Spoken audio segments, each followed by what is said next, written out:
ఇబ్రహీంపట్నం మున్సిపాలిటీలో chairman, vice chairman ఎన్నికలు మరోసారి వాయిదా పడ్డాయి. కౌన్సిలర్ల మధ్య జరిగిన తీవ్ర వాగ్వాదం, గందరగోళ పరిస్థితుల నేపథ్యంలో ఎన్నికల ప్రక్రియను మంగళవారానికి వాయిదా వేసినట్లు ఎన్నికల అధికారి అనంతరెడ్డి ప్రకటించారు. Municipal council chairperson and vice chairperson ఎన్నిక కొరకు 12:30కి హౌస్ ప్రారంభించడం జరిగింది. కానీ కొంతమంది సభ్యులు ఒక మిస్సింగ్ సభ్యుడిని హౌస్లో ప్రొడ్యూస్ అయినాక చైర్పర్సన్, వైస్ చైర్పర్సన్ వాయిదా వేయాలని రిపీటెడ్గా హౌస్ని పోడియం ముందు అజిటేట్ చేయడం, బయట prevailing situation, law and order situation control లేకపోవడం, పోలీస్ డిపార్ట్మెంటు వాళ్ళు కూడా రిక్వెస్ట్ ఇవ్వడం, దాంతో 1 o'clock హౌస్ అర్జెంట్ చేయడం అయింది.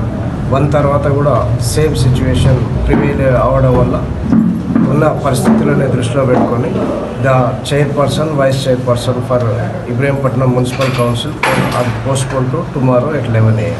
సార్ 14 members ఉంటే ఘోరం ఉంటే చేయడానికి వీలుంది సార్ చట్టంలో? Yes, that law and order is also taken into consideration. Law and order అంటే ఇప్పుడు మామూలుగా ఇప్పుడు మాకు ఘోరం ఉంది, మీ పైన ఫిర్యాదు చేస్తా అంటారు, మీరే కలెక్టర్ ఫిర్యాదు చేస్తారు, ఎలక్షన్ ఉన్నతాధికారులు ఫిర్యాదు చేస్తారు, మీరు ఎమ్మెల్యే మెప్పు కోసమే దీన్ని వాయిదా వేస్తారు. All the media and all the every person has seen it. Congress party కౌన్సిలర్లు బీఆర్ఎస్ మిస్సింగ్ అభ్యర్థి ఆకుల యాదగిరి హాజరైన తరువాతే ఎన్నిక నిర్వహించాలని డిమాండ్ చేస్తూ పలుమార్లు పోడియం వద్దకు వెళ్లి ఆందోళనకు దిగారని, దీనివల్ల సభా వాతావరణం దెబ్బతిందని ఆర్టీఓ వివరించారు. 2 సార్లు వాయిదా వేసిన పరిస్థితిలో మార్పు లేకపోవడంతో చివరకు ఎన్నికను వాయిదా వేసినట్లు తెలిపారు. స్థానిక ఎమ్మెల్యే మల్ రెడ్డి రంగారెడ్డి మాట్లాడుతూ తాను కేవలం ఎక్స్ అఫిషియో సభ్యుడిగా ఓటు హక్కు వినియోగించుకోవడానికే వచ్చినట్లు, ఎన్నికల అధికారులు చెప్పిన విధంగానే వ్యవహరిస్తానని స్పష్టం చేశారు.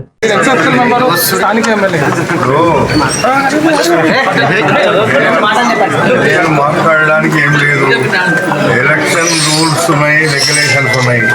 నాకు చట్టం అంటే తెలుసు, చట్టాల గురించి నేను మాట్లాడితే చట్టంలో ఉన్నటువంటి వ్యక్తిని నేను మాట్లాడను.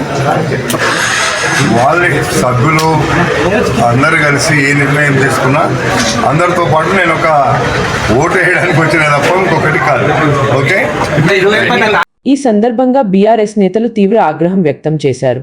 మాజీ ఎమ్మెల్యే మంచిరెడ్డి కిషన్ రెడ్డి, మంచిరెడ్డి ప్రశాంత్ కుమార్ రెడ్డి మాట్లాడుతూ మున్సిపాలిటీలో బీఆర్ఎస్ కు స్పష్టమైన మెజారిటీ ఉన్న నేపథ్యంలో చైర్మన్, వైస్ చైర్మన్ పదవులు దక్కడం ఖాయమని, దాన్ని జీర్ణించుకోలేకే అధికార పార్టీ ఉద్దేశపూర్వకంగా గందరగోళం సృష్టిస్తోందని ఆరోపించారు.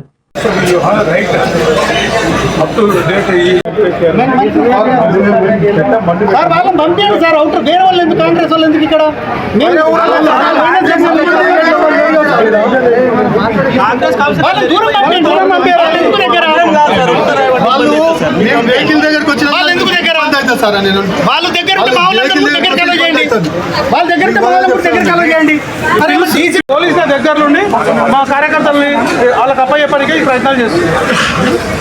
కొందరు అధికారులు, పోలీసులు కూడా వారికి వత్తాసు పలుకుతున్నారని విమర్శించారు.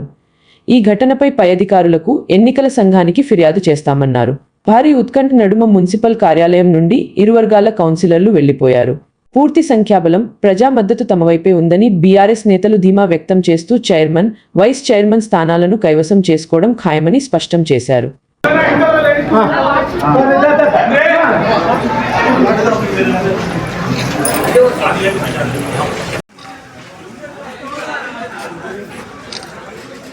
కావాలని వాళ్ళ కార్యకర్తలు అందరూ జమ అయ్యే వరకు పోలీసుల దగ్గర ఉండి వాళ్ళ కార్యకర్తలు అందరినీ